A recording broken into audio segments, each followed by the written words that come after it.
Salut, c'est Magicoire, ici on est là pour la tech.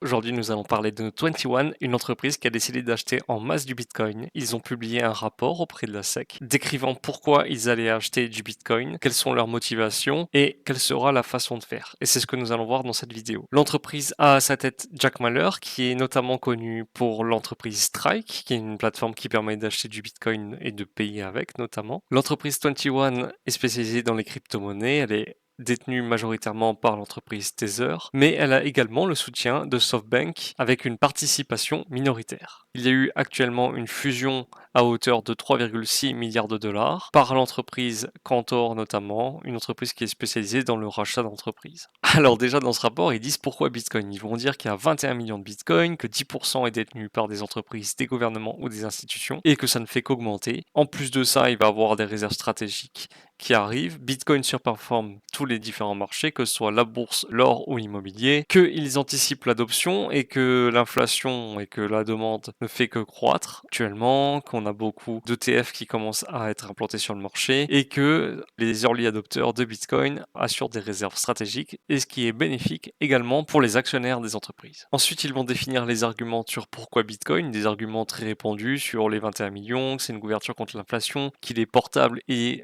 numérique, qu'il y a une très grosse désinflation, que c'est hyper intéressant pour la sécurité, la décentralisation, etc. Vous connaissez les différents points. Il donne aussi l'argument que Bitcoin ne représente rien du tout.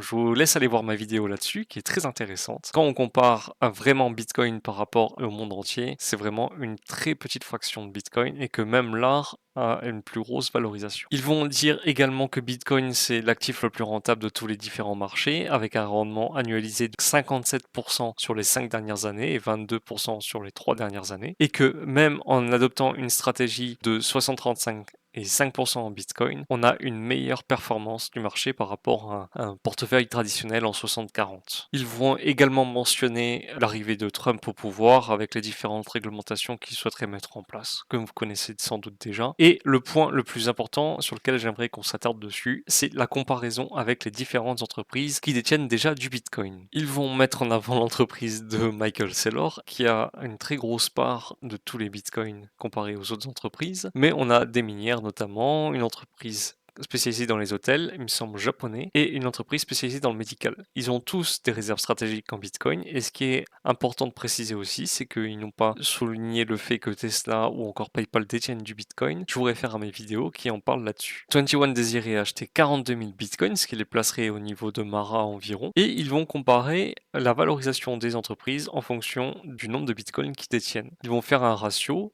et l'entreprise de Michael Saylor ne semble pas très valorisée par rapport à ce ratio-là. Ils vont définir que 450 bitcoins sont minés chaque jour, on peut voir le halving avec la production antérieure au halving, et ils vont souligner le fait que MicroStrategy achète en masse avec une pression acheteuse qui est supérieure à la production, allant jusqu'à 186% de la production quotidienne, et donc qu'il y a une raréfaction de l'offre en circulation. Ils vont souligner le fait que Strategy achète en masse du bitcoin et que la valorisation de leurs actifs ne fait que s'accroître au fur et à mesure du temps, malgré le fait qu'ils rachètent systématiquement les tops, comme on peut le constater. Ils vont exprimer la vision de l'entreprise, c'est-à-dire avoir un maximum de rendement, éviter d'avoir une balance comptable trop compliquée, et évidemment de s'appuyer un petit peu sur le levier pour avoir du Bitcoin, pour grossir rapidement et en faire la promotion. Ils aimeraient faire la promotion au niveau des médias et puis apporter aussi un contenu éducationnel. Et ça, c'est vraiment cool, que ce soit pour Bitcoin en général et pour l'entreprise.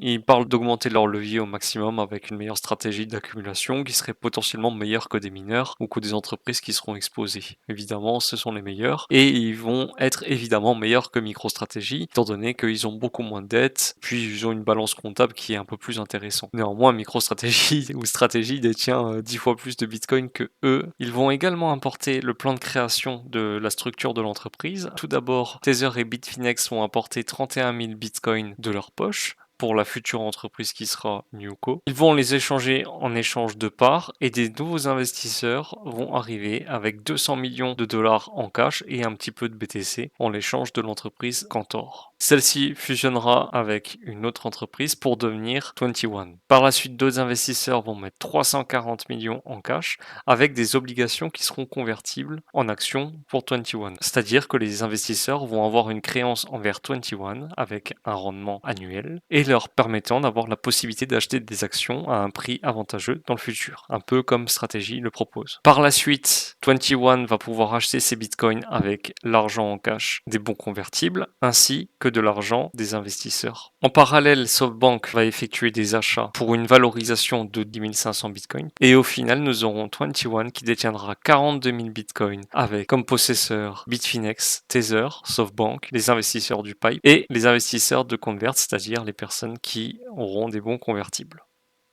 L'entreprise pourra être cotée, elle sera capitalisée en cash et elle sera prête à attirer de nouveaux investisseurs à l'instar de Strategy. Il note les différentes contributions des entreprises, que ce soit en bitcoin, en dollars. À noter également que les frais estimés au total s'élèveraient à 29 millions de dollars, ce qui représente une sacrée somme. Au total, Tether détiendrait 42% de l'entreprise, Bitfinex 16 et SoftBank 24. À savoir que Tether serait l'actionnaire majoritaire en termes de droit de vote et que les petits investisseurs n'auront pas de droit de vote étant donné que s'ils veulent détenir des notes convertibles, ils n'auront pas de droit de vote dans l'entreprise. Les notes ont une maturité de 5 ans avec un coût de 1000 par note. Vous avez une collatéralisation de 33%. Donc si le prix augmente de 33%, vous pouvez retirer une fraction. Les investisseurs sont bloqués pour une durée de 3 ans au minimum. Et si le prix augmente de 130% pendant 20 jours consécutifs, alors les investisseurs pourront retirer leur mise s'ils le désirent. Le coupon versé est de 1% payable tous les semestres. La stratégie financière de 21 est très intéressante étant donné qu'elle adopte la même stratégie que l'entreprise de Michael Saylor. En plus de ça, cela pourrait être bénéfique pour l'adoption de Bitcoin étant donné qu'il ferait une très belle communication. Et si la stratégie financière de toutes ces entreprises réussissent, alors peut-être que d'autres entreprises plus grosses pourraient emboîter le pas et ce serait vraiment profitable pour l'adoption de Bitcoin. Dites-moi ce que vous en pensez en commentaire. Je suis curieux d'avoir votre avis là-dessus. Est-ce que vous pensez qu'elle s'expose un peu trop vis-à-vis de Bitcoin? Je suis curieux d'avoir votre avis. Et sur ce, n'oubliez pas qu'on est là pour la tech.